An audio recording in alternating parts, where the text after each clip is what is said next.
এর খুব রাগ। খামারে আরো অন্য অন্য গরু আছে, কিন্তু অন্য অন্য গরু তো এরকম করে না। এরকে আমি অনেক ঘাস পানি অনেক কিছু দিছি, কিন্তু আমাকে দেখলে ওই এরকম করে না। অন্য মানুষ দেখলেই ওই মানে খুব রাগ, নয় যে দড়ি মুড়ি জিঞ্জিল মিঞ্জির শিরা বের হইতে চায়, ওকে ধরতে চায়।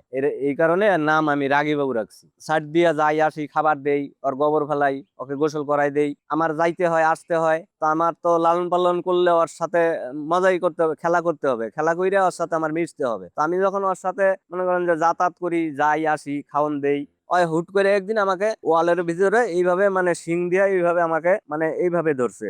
এই পাশে একটা শিং, এই পাশে একটা শিং। তখন আমি বললাম, তুই আমাকে মেরে ফেলবি? মেরে ফেললে মেরে ফেল, মেরে যদি ফেলিস তাহলে তোকে খাবার দিবে কে? তুই যদি আমাকে মেরে ফেলিস, তুই মেরে ফেল, তোকে তো আর কেউ খাবার দিবে না। তখন হয় ছেড়ে দেয়, ছেড়ে দেওয়ার পরে পিছানোর পরে আমার খুব মানে কষ্ট লাগছে।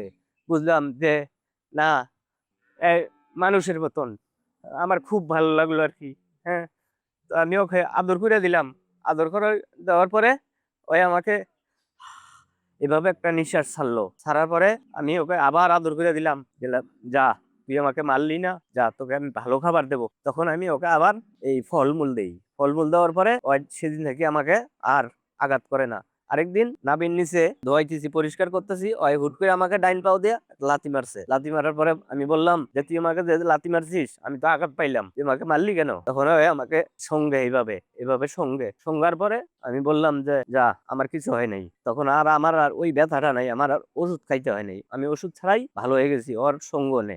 যত রাগই করুক, আমি যখন বলবো এই থাম কিছে, তখন আর ওই রাগ হয় না, ওর তখন কোনো আর রাগ থাকে না। আমি তো সবসময় আমার ছেলেবেলকে খাওয়াইতে পারি না এইভাবে। ভালো খাবার যেটা আমি ওইটাই আমি খুঁজে নিয়ে আসি, ওকে খাওয়াই, যে এই যেন ভালো থাকে, আমার ভালো লাগে, এই কারণে ওকে আমি খাওয়াই। প্রতিদিন আমি মনে করেন যে প্রতিদিন 8 ঘন্টা আমি ওর সাথে খেলাধুলা করি। যখন রাতে আমি যখন জুম লাগিয়ে বৈশা থাকি, তখন বৈশা থাকি, ওই তখন দেখে কিরে হয়তো আসলো, কিন্তু আমাদের এখানে আসতেছে না, কি কি ব্যাপার, কোনোটা উঠা এইভাবে দেখে, দাঁড়ায়, উঠে উঠে খোঁজে খোঁজে আমি আছি নাকি, আমি আছি তো, তখন হ্যাঁ এইভাবে ওই একটা সাড়া দেয়। সাড়া দিলে আমি তখন ওকে নিয়ে যায় ঘাস দিই, ঘাস দেয়, ঘাস দেওয়ার পরে তখন ও আবার মনে করেন যে একদম থামে থামে যায়। অসুস্থ হইলে আমি ওকে নিয়ে খুব টেনশনে থাকি যে এরকম হইলো কেন, এর কি সমস্যা, ভালো হবে কখন, কেন এরকম হইলো। কিন্তু যখন ওই ভালো হয়ে যায়, আমিও আমিও ভালো হয়ে যাই, আমারও তখন ভালো লাগে। চেয়ারম্যানের বাড়িতে আমি যখন কাজ করতে আসি, ওদের বাউন্ডারিতে আমি যখন পাড়া দেই, তখন ওই বুঝতে পারে যে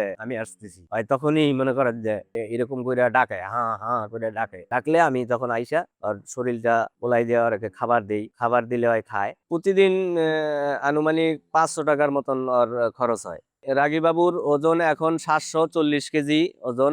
রাগী বাবুর পিছনে 2.5 লক্ষ টাকার মতন আমি ইনভেস্ট করেছি। এটা ফ্রিজিয়াম গরু। আমরা 1,40,000 টাকা দিয়া এটা নিয়ে আসছিলাম রাগী বাবু। ওইখান থেকে আনার পরে আমরা এখানে পালতেছি। আমি পালতেছি একে 1 বছরের মতন আর কি। তখন এরকম রাগ ছিল না, কিন্তু ওনার বাড়ি থেকে আসার পরে কেন জানি মানে খুব রাগ, মানুষকে দেখলেই খুব রাগ হয়, কিন্তু আমাকে দেখলে রাগ হয় না। আমাকে দেখলে বুঝতে পারে যে আমাকে খাবার দেওয়ার জন্য আসছে, অথবা আমাকে আমার শরীর ইয়া করিয়া দেয়, আদর করিয়া দেয়, খাওয়াই। তখন ছোট ছিল, কিন্তু আরো চিকন ছিল, তখন এরকম ফিগার ছিল না আর কি। এখানে আনার পরে আমি যখন লালন পালন করি, একে কাঁচা ঘাস খাওয়াই, তখন মানে খুব মানে মোটা তাজা হয়েছে, ভালো হয়েছে, সুন্দর।